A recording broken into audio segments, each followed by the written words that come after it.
The approved new list of infrastructure flagship projects includes a total of 194 projects amounting to about 9 trillion pesos. 194 infrastructure flagship projects na nakatala sa bagong listahan ng Administrasyong Marcos. Ito yung inaprubahan ng National Economic and Development Authority Board sa pangunguna ni Pangulong Ferdinand Marcos Jr. Ang mga nakalinyang proyekto na ito ay may kinalaman sa digital connectivity, health, power at energy at agrikultura.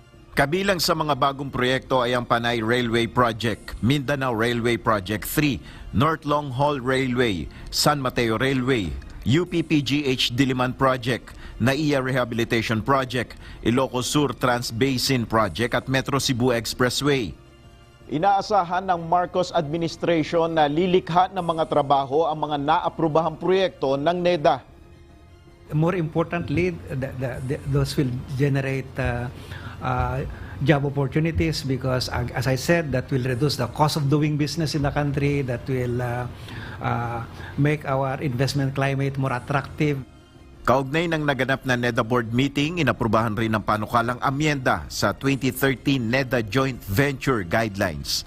Inaasahang mas mapapadali nito ang proseso ng public-private partnership at masiguro na naaayon sa batas at pinansyal na kapasidad ang mga proyekto. Nel Maribuhok, UNTV News and Rescue, Diyos ang aming sandigan, serbisyo publiko ang aming pinahalagahan.